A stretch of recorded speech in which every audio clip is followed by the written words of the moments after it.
if I may introduce you, Professor Łukasz Dominiak is a professor of philosophy at Nicolaus Copernicus University, and he specializes in libertarian legal theory. So, Łukasz, thank you very much, and the floor is yours. Thank you, Matt, very much as well, and I'm happy to be here with you. So thank you for having me. It's a pity I cannot be there in person. I hope maybe in near future I can come and visit and be with you in person.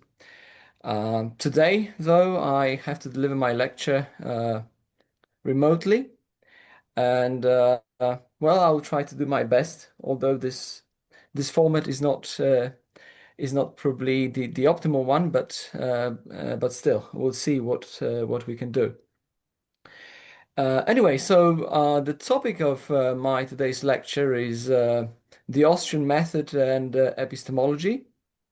So the lecture is going to be, well, I think from a philosophical point of view, maybe a little bit technical, I suppose, but we'll also try to use some examples to basically put some meat on these philosophical bones for you, so you can follow my train of thoughts. Well, maybe let me begin with some general remark. As you all probably already know, the Austrian School of Economics um, is an important stream of economic thought, and I think it is um, good to remind ourselves that one of the okay. Hi. So now I can see you. Uh, yeah, good. That's better. Maybe we'll switch screens if I can. Just a second. All right. Yeah. So now I can see you very well. So hello again.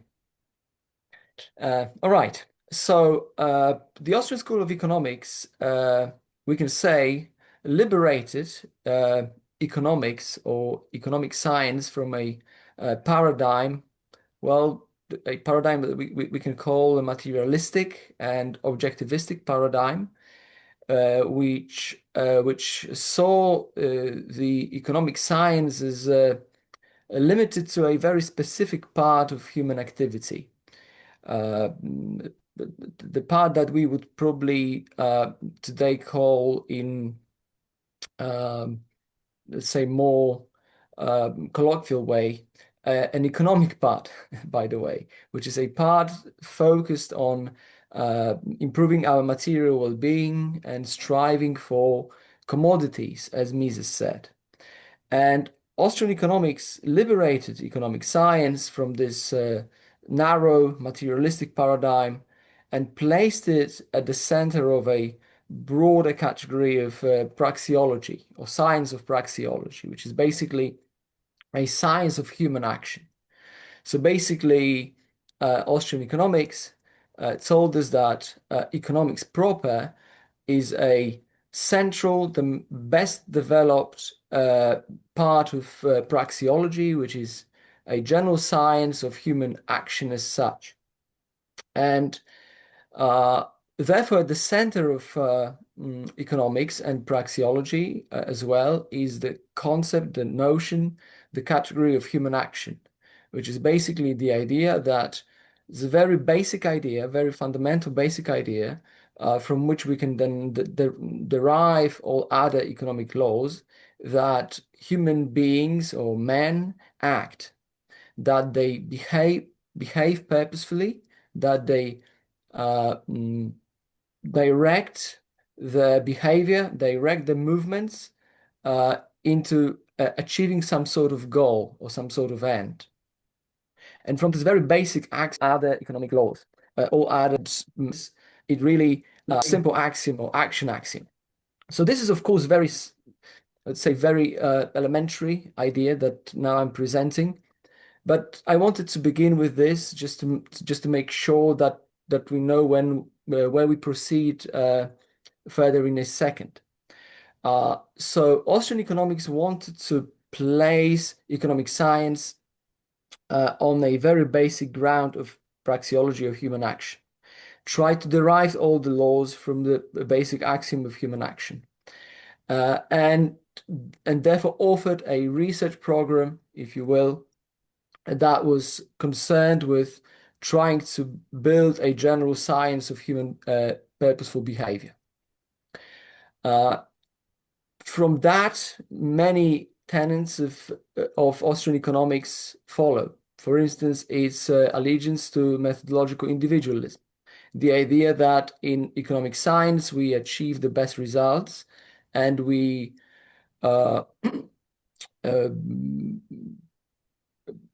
cognize reality, we learn about reality, about economic laws by sticking to investigating how individual human beings act in real time and real places. So any derivative ideas about social collectives, about nations, about states, about macro phenomena can be comprehended by us properly only from the point of view of individuals. Also by the concept of human action, the Austrian economics drew our attention to the concept of purpose or the concept of goal. It distinguished between behavior that is purposeful and behavior that is reflexive. By doing so, Austrian economics also offered a very general idea of rationality. So every human action, which is every purposeful behavior, is rational by virtue of being directed to achieving some specific purpose or specific goal.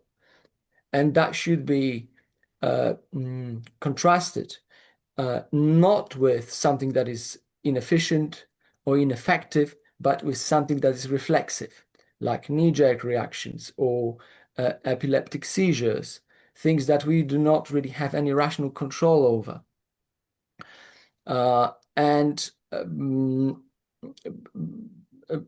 Basically, drawing such a line, such a distinction, Austrian economics allowed us to focus on human action as such, without drawing artificial distinctions between Homo economicus on the one hand and other types of human behaviors on the other, and so on and so forth.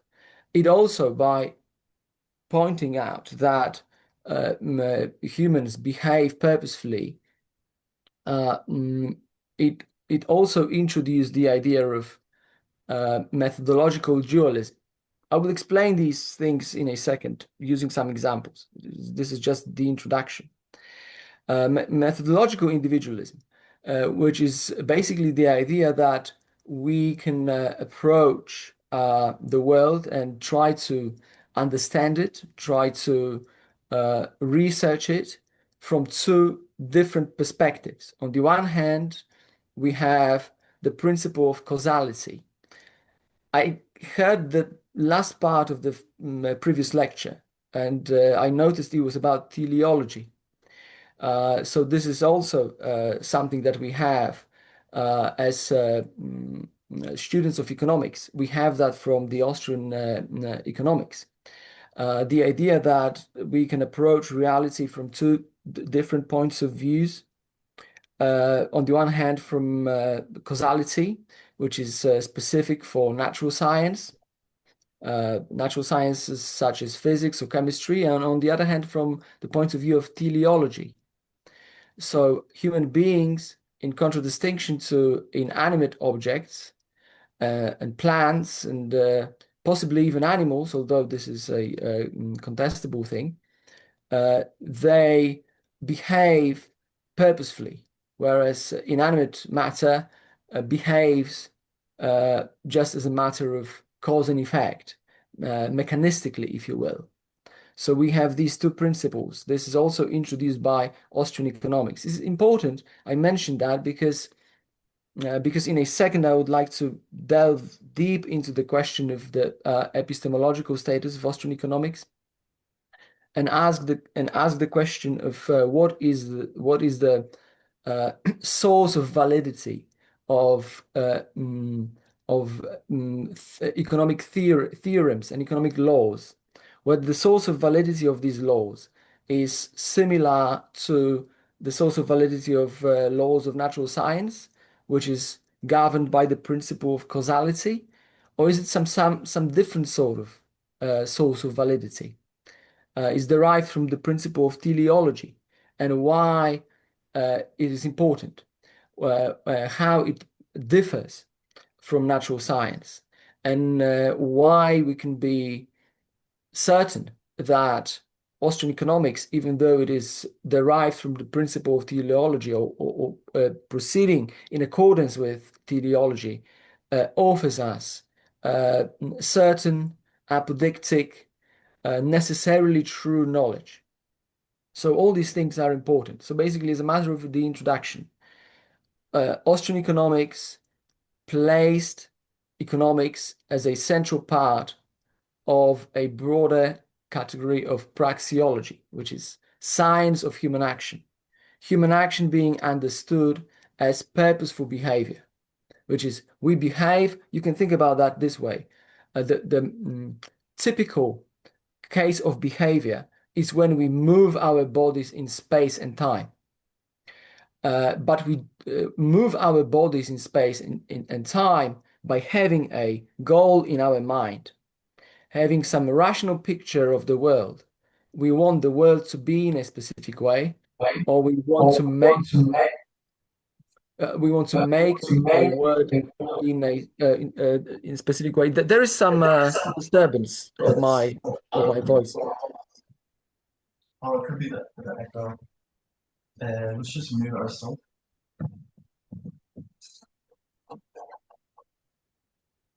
Okay. Yeah, now it's good.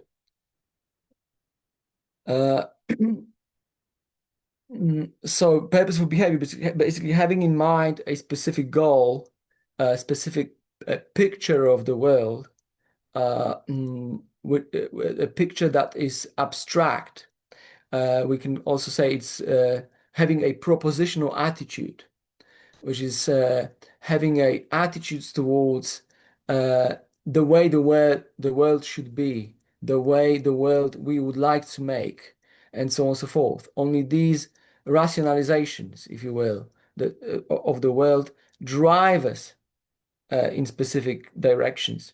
They basically direct our movements, our bodily movements. So this is the basic idea of purposeful behavior. So we behave purposefully, in contradistinction to inanimate matter, and that everything should be based on the axiom of action, which is the idea that we should approach all the questions in social science, economics specifically, from the point of view of the acting man, from the point of view of the individual. And that because of the purposeful behavior, we also have this methodological dualism, two methods, if you will, method of teleology and method of causality. Right? So these are the concepts that are, in a sense, the most fundamental ideas of praxeology. But anyway, let me then move into the proper part of my lecture, from this general introduction, and try to conduct some investigations about the source of validity of the economic laws, or what we would call in philosophy the epistemological status of these laws. So how do we know they are true? Are they true?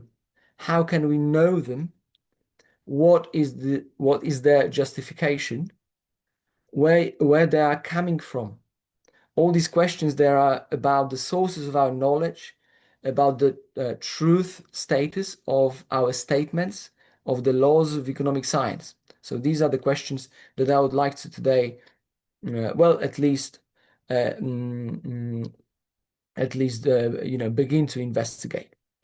So I think we can approach that problem by coming up with some typical laws of economics. We have plenty of such laws in economics. That's a virtue of economics. We can, pick out some more popular laws. Let's take a law of minimum wage. We know that if we increase or if we introduce minimum wage that is above the market level, the unemployment will result. Another law, if we introduce maximum control price on a given good, the shortage of that good will result. We know also that if we introduce, that's another law, if we introduce the minimum control price on a given good above the market level, then the surplus of that good will result on the market. Well, we know that if we increase the supply of money, provided that the demand for money is constant, the purchasing power of money will decrease. That these are just some textbook examples of economic laws that we believe that they are true and that they are valid, basically. Well, we can come up with some other examples as well. For instance, the law of diminishing marginal utility. Probably you are aware of that law, that this is one of the most basic economic laws. So the law of diminishing marginal utility says that if the supply of a good is increased by 1 unit, this 1 unit will be valued less than the least or the last or the least valued unit of the supply before the increase. So in economics, we have all these laws. Now the question is, and this is where the epistemological part enters the picture. How do we know that these laws are true? Do we know they hold valid because we learn that from some sort of sensory experience, the way we learn about physical laws or chemical or laws of chemistry or biology? Do we know that they hold true as a matter of experience or previous experience that we had? Are they just maybe, perhaps, something else? Maybe they do not hold as a matter of experience. Maybe they do hold as a matter of words and meaning of words that we used in these words, in these laws. Let's take an example. Let's take the minimum wage law again. So the law says if you increase minimum wage above the market level, unemployment will result. What if an employer hired more people after the introduction of minimum wage, and he hired people, employees, whose productivity was lower than the minimum wage? So they were bringing to business less than they were paid under the law of minimum wage. What if such an event happened? What would we say? Perhaps we would say that what the employer was doing wasn't really employing the employees. He was doing something else. For instance, he was doing charity because he was generating loss. So is the minimum wage law just a matter of meaning of words that we're using? Or we know that it's true from experience? What if there is some experience that would contradict the law? Would we then say that the experience falsifies the law of minimum wage? Another question. Even if the law is true, is it true necessarily? So can we imagine some possible scenarios, as philosophers say, some possible worlds, different possible worlds, in which the law does not hold? So what's the status of these economic laws that we all take, well, in a sense, for granted. We believe that they are true, that they hold valid, and so on and so forth. So these are questions that, they are subject matter of epistemology, and epistemology of economics as well in that case. These questions are, or we can, in a sense, we can categorize these questions. They are nothing new in the history of philosophy. They're nothing new in the history of epistemology. So let me maybe introduce some categorization now, so we will be on the same page when we move on with our answers. So the first categorization that maybe we can come up with, and by the way, when you read Mises's Human Action, the first part of the book is about first 140 pages of Human Action by Mises. Then he will be considering these questions in the book, maybe not so straightforwardly as I'm doing right here, because he has many more things to deal with. But he is actually asking these questions. These questions are important also for his time and place, because these were questions that were hotly discussed in the intellectual circles back then, in Europe mainly, right? So these questions were introduced, or they were put before by so-called neo-positivists or the Vienna Circle philosophers, or they sometimes called logical empiricists as well. And they were introducing these distinctions. So these are not arbitrary. So if you take any sort of statement, any sort of law, like the law of minimum wage, this law we can know that it is true either from our sensory experience, or on the basis of our sensory experience. We would then say that it is true a posteriori. It's a Latin, but anyway, that's a term of art in philosophy. A posteriori, which is after experience, after sensory experience. The majority of statements of natural science are known a posteriori, which is after the experience, after the experiment, after observation, and so on and so forth. Or is that a law that we know a priori, which is independently of experience, of sensory experience? How can we know anything a priori? Well, a good case would be mathematics or logic. We know logical laws a priori, or we know mathematical laws a priori. No one is going outside and checking whether 2 + 2 is 4 by counting, any single two objects and adding them, right?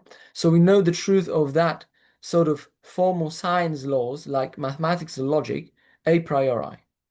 But anything we normally know about the external world is somehow a posteriori, which is after experience. So the question is, are economic laws a posteriori or a priori, according to the Austrian School of Economics? Because, if you take different schools of economics, you will see that they will come up with different answers to that question. And the originality of the Austrian school is the answer to that question, I think. I will come back to that in a second. So that really constitutes a huge part of the originality of the Austrian economics. Another way of looking at that is this. If you take any statement of science, any law, this law might tell us something about the external world. So it can, in a sense, extend our knowledge about the world. Right? So for instance, let's say we have a statement that says elephants live in Africa. This statement, well, for us it's da, but in a sense that extends our knowledge about the external world. It says something else than only what we know from the meaning of words that are used in this statement. But there are statements that are true just by virtue of the meaning of words that are used in these statements. For instance, all bachelors are unmarried. This statement is true on the basis of the meaning of words. And no one is going to go outside and look whether all bachelors that we're going to meet, whether they're married or unmarried. We know that all bachelors are unmarried just by virtue of the words that are used. So we would make another distinction. A statement or a law might be synthetic, which is it's synthetic, which it extends our knowledge about the world. Or it might be analytic. Analytic is it's true just by virtue of meaning of the words that figure in this statement. So we have first category, a posteriori, a priori. Another category, synthetic, analytic. And we have the third category. A statement might be true just contingently. So it happens to be true. It happens to be true. It can be otherwise. Right? It can be otherwise. So it happens to be true, let's say, that I'm sitting here. It could have been otherwise. I could have been there with you. Right? Possibly. But so a statement might be true contingently. But there are some statements that might be true necessarily. So they could not have been otherwise. So you imagine different, again, like philosophers do, you imagine different possible worlds. And in these different possible worlds, some things could not have been otherwise. So what are these things that could not have been otherwise? Well, for instance, it could not have been otherwise than that all bachelors are married. And unmarried, of course. Right? So now when you have these three categories, three distinctions, a posteriori, a priori, synthetic, analytic, contingent, necessary. The dogma of the day, when the Austrian economics was developed or was being developed, the times of Karl Menger and Eugen von Bewegh and Ludwig von Mises, the dogma of the day was that all necessarily true statements, that are statements that cannot be false, that cannot be otherwise, all necessarily true statements, are analytic, so they are true merely by virtue of the meaning of the words that are used in these statements, and only these statements are a priori. That is, only these statements can be known independently of sensory experience. That was the dogma. And therefore, any statement that tells us anything about the reality out there, which is the synthetic statement, must be based on experience, that is a posteriori, and must be contingent. So it cannot communicate something that is necessarily true. So that was the dogma. So now the originality of the Austrian School of Economics, particularly Mises, who comes from Kantian tradition, or from the tradition of in epistemology introduced by Immanuel Kant, a famous German philosopher.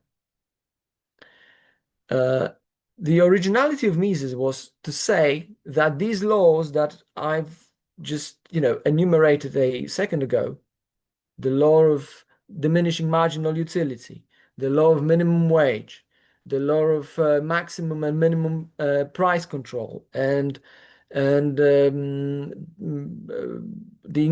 increase of supply of money and so on. These laws, they they are a priori and necessarily true, and yet synthetic. Yeah, so they are synthetic a priori, which means that these laws, we know them independently of experience, independently of sensory experience, like laws of mathematics and laws of logic. They are necessarily true. They cannot be otherwise. So there is no possible world in which these laws would not hold. And yet they tell us something more than only what can be derived from the meanings of the words used in these laws. So they are informative. They extend our knowledge. They describe reality as it is. They describe the way the human beings act necessarily as they do in reality. So they are necessary, synthetic, and a priori. So now the question is, how can it be that laws of economics that tell us something about the world are yet a priori, which is that we know them independently of sensory experience, that they are categorically different than the laws of physics or the laws of chemistry or biology and so on and so forth? How can it be? How can we know them a priori? So there are, as I see that, there are two answers to that question. One intermediary answer and one the final answer, if you will. So the intermediary answer would be, well, we know them a priori because we learn about them and we learn about the truth by deriving them from axioms. So they are just implications of axioms. They are derivations. So we know they are true because we deduce them, derive them from axioms that are also necessarily true, a priori true, and synthetically true. Right? And if the derivation, if the deduction is correct, if the deduction is valid, as in logic or as in mathematics, all these epistemic virtues are inherited by what's derived from the axioms, right? So that's the intermediate answer. How can we derive these laws? Mises devotes the entire treatise to showing that specific economic laws can be derived from the basic axiom of action, from the basic axiom that man acts. Clearly, I'm not going to conduct the derivation right here. I would run out of time. And also, I would like to encourage, if you didn't read Mises, that you go and read it. But I'll show you something at least, right? So, for instance, the law of diminishing marginal utility, right? Again, so the law says that the supply of a good, if the supply of a good is increased by 1 unit of the good, this unit will be valued less than the last unit or the least valued unit in the supply before the increase. That's my way of formulation of the law. Of course, it can be formulated differently, but I think it works pretty well. This law of diminishing marginal utility can be derived from the action axiom pretty straightforwardly. And Mises talks about it exactly in the first part of the book. So the axiom of action says that man acts, which means that man substitutes more satisfactory state of affairs for less satisfactory state of affairs. That's as simple as that. And that he does that purposefully, but that's the simple axiom. Man acts, which basically he substitutes more satisfactory state of affairs from his subjective point of view. It's not objective, it's his subjective valuation. So he substitutes more satisfactory way of a state of affairs for less satisfactory state of affairs. So now if you take the situation, if man were to give up one of his goals, like everyone has different goals, and we value these goals differentially. Some goals are more important for us, some goals are less important, subjectively. So if you were to give up one of your goals, you would give up the goal that is least valuable for you. Why? Because you would substitute something that you subjectively consider more valuable for less, or more satisfactory for less satisfactory state of affairs. The less satisfactory state of affairs would be a state of affairs in which you gave up a goal that you value more than the one that I've just mentioned. But you give up goals by giving up units or goods or means that lead to the accomplishment of these goals. So then necessarily you would give up the unit. And the unit that you will give up would be less valuable than the last unit that you would stick to basically achieve your more valuable goal. So the derivation would be pretty straightforward. If you would like to see that more, step by step, you can go and have a look at the first part of the human action by Mises. He conducts pretty much the same derivation as I did. But the point is not how the derivation works in detail. You can check it out later. But the fact that you can derive these laws from the basic axiom of action. And that's why they inherit this a priori status, this a priori validity, if you will. So that's the intermediate answer. But of course, the most interesting answer is the fundamental answer, the final answer. So how can we know that the axiom of action is itself a priori valid? It's itself necessarily valid. How can we know these things? Right? Because everything that is derived from the axiom then will inherit these virtues. But how can we know that the axiom itself is a priori? How can we know that man acts a priori without consulting our sensory experience? And here we have a few answers to that question. We have, I believe, two answers given by Mises himself. They are not contradictory, they are supplementary. And we also have some developments made by other authors that are made or built on these answers by Mises. So maybe I'll start with Mises' answer. So Mises believes that we can know that man acts, but basically introspecting, reflecting on ourselves. We don't need any sensory experience.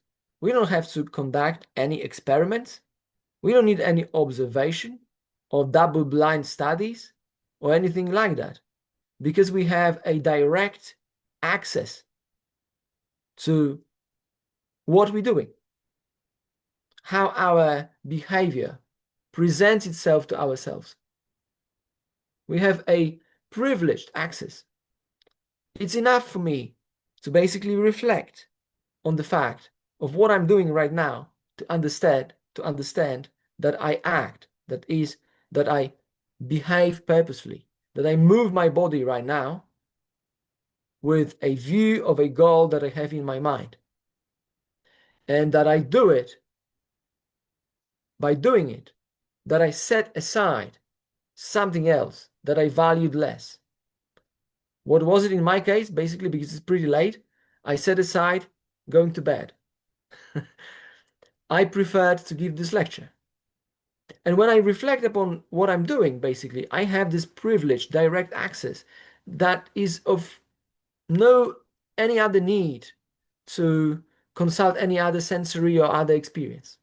And so that would be the one answer. Basically, by reflecting on ourselves, we gain this insight that we human beings act. Another answer. And Mises, by the way, when Mises talks about it, Mises talks about it in various parts of the book, in various ways. One way he talks about it is very nice. It's sort of old-fashioned English. He says, bethink ourselves. We learn that we act by bethinking ourselves. It sticks to memory. It's a very unusual way of saying things. Second answer. The second answer is, again, in Mises. And he says that if we didn't assume that men act, if we didn't assume that we have goals and means to the goals, and that we choose, set aside, and pick out, if we didn't assume all these praxeological categories, we wouldn't be able to make sense of any experience, of any sensory experience. You wouldn't be perceiving me now as giving a lecture. That would be impossible for you. You would be just seeing a body moving in some way. Perhaps you wouldn't be even picking me up as a separate being. You'd be just seeing something, some sensory experiences you'd be having, but you wouldn't be even making a distinction that would allow you to pick out me as part of all the experience that you're having.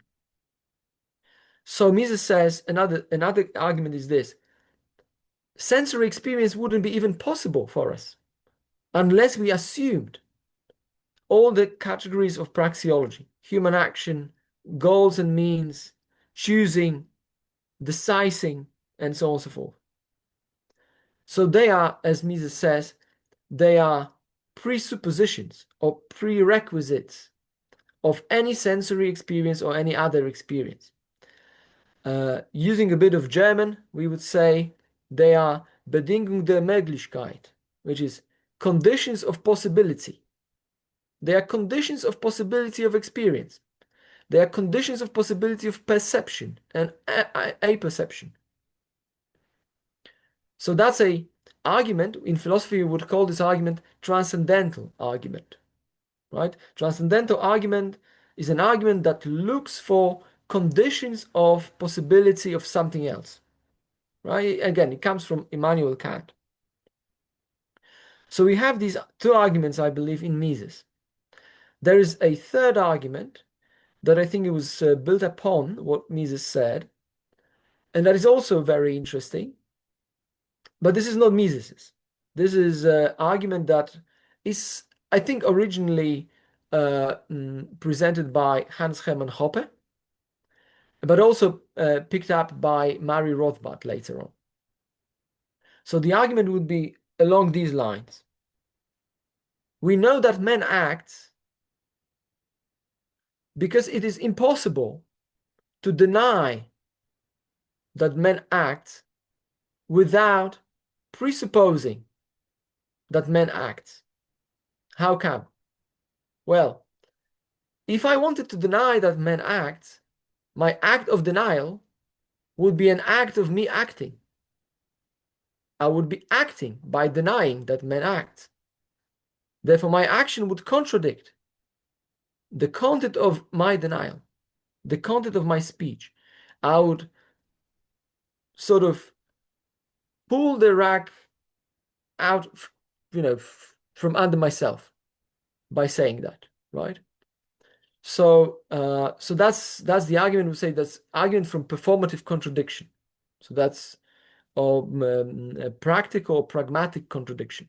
So that's another argument. So we would have this, let's say, introspection argument. We would have transcendental argument by Mises, and we would have this development by Hoppe and Rothbard, sort of offering us more pragmatic rendition of that argument. So these arguments show that all economic laws, they are a priori laws, that it doesn't make sense to go and try to confirm these laws by consulting sensory experience, by conducting experiments, by conducting observations. This is categorically nonsensical. These laws are known a priori. They cannot be derived or falsified by experience. Right? That's the point. That they have different source of validity than experience. It's the other way around. The experience makes sense only because we assume these laws first, in the first place. So this is how we learn that they are a priori. How do we learn that they are synthetic? You remember, synthetic means that they are not just manipulations with words, that they genuinely extend our knowledge about the world. How do we know that? Right, that's the question. Well, I believe that there are two answers to that question. And again, they are complementary, they are not contradictory. Right. One answer, the first answer actually is my favorite because it's so simple. Well, we know that because they are about the world. There are minimum wages in the world. There are maximum price controls and minimum price controls. There is unemployment and so on and so forth. So in a sense, it's obvious that they are about the world. And it's also obvious that someone who didn't study economics might not know them, might be oblivious to them, might have no idea about the fact that if you increase minimum wage, then the unemployment will result, might be entirely oblivious to that, right? So they actually are about the world. It's enough just to have a look at them. So that's a very simple answer. Then you have more sophisticated philosophical answer. That's the second answer. And the second answer is this. They are about the world because these laws, they are nothing else than the way human act. Human acts in accordance with these laws and praxeological categories. In other words, our mind is structured in that way. Mises says, our minds are not tabula rasa. They are not blank slates. We come to the world with specific structure of our mind, a set of expectations and a set of ways in which our mind works. So praxeology tells us something about the world because the world it describes is the world of men acting. And men act in accordance with praxeological categories. Right? So in a sense, praxeology and economics describes something. It describes, let's call it, it describes an object, right? But this object operates in accordance with the laws of economics. So it's basically like a loop of description and this understanding and explanation. As Mises says, have a short paraphrase. He says, reason comprehends action because action is the offshoot of reason. Right? So we economists, we can comprehend action in its specificity and details in economic laws and so on and so forth. We can comprehend it, and it's out there because it is itself offshoot of praxeology. It's offshoot of these rational categories.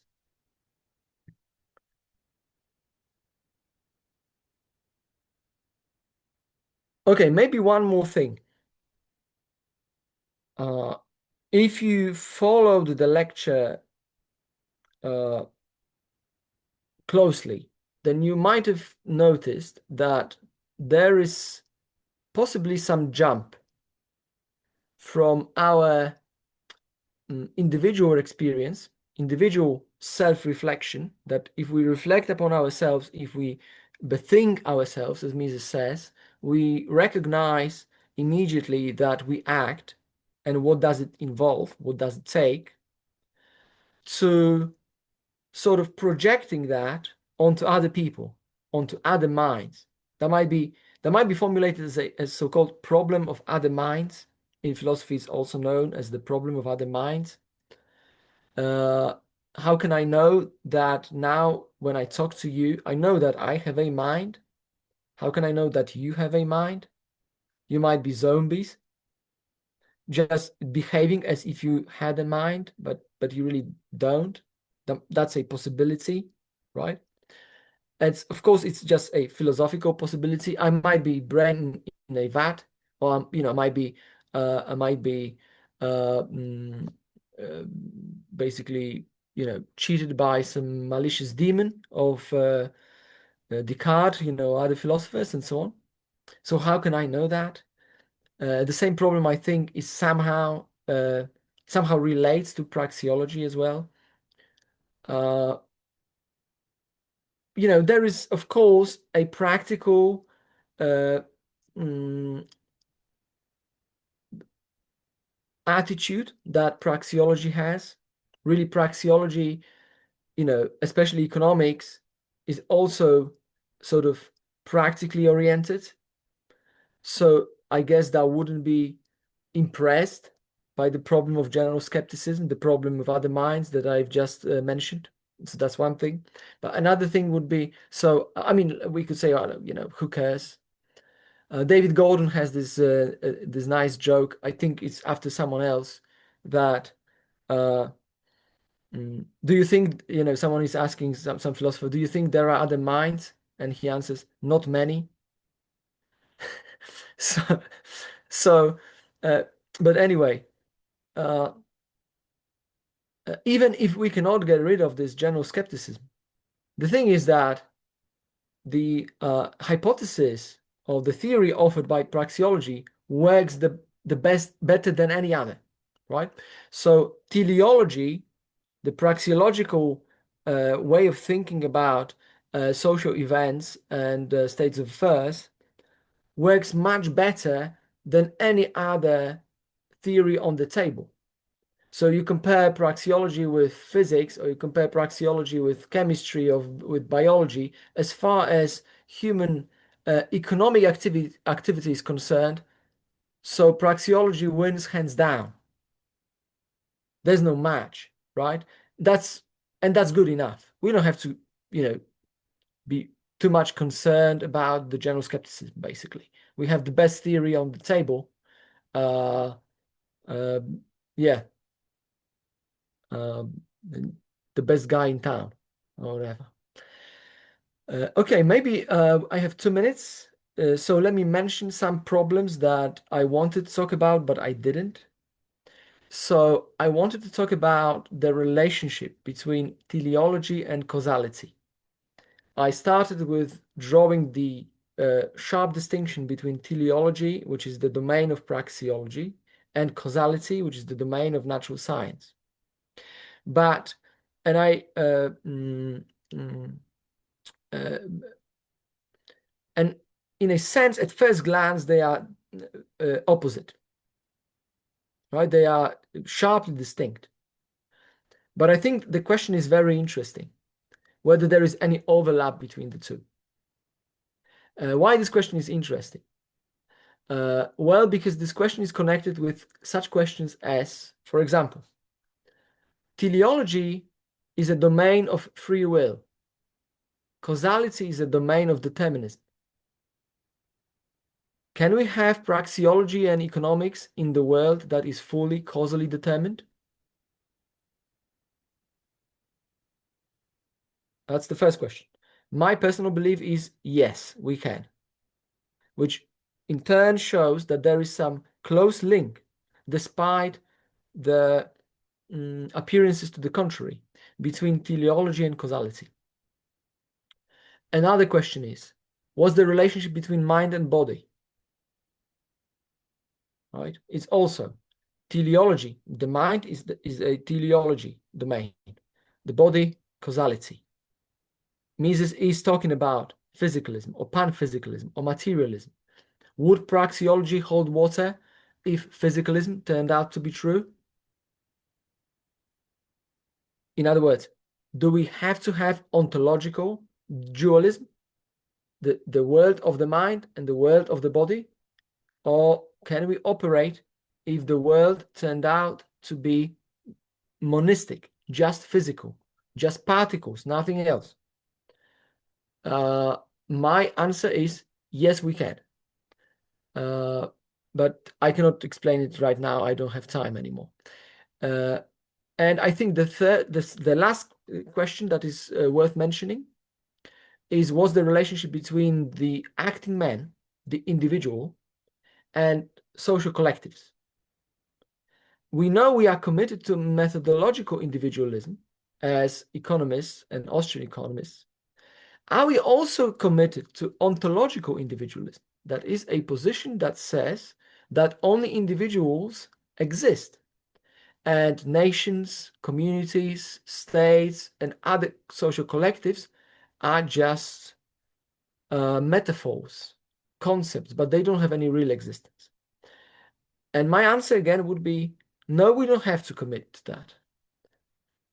We can say that these collectives do exist and still be methodological individualists and economists and praxeologists. But again, I cannot explain why at the moment, although I have my explanation, of course, generally speaking. All right, so I'll wrap up here. Thank you very much.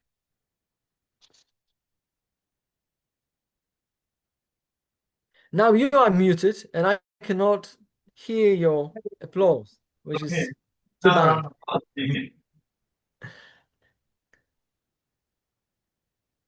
Merci. Thank you, my God. Oh, so there's no Q&A. Anyone have any questions?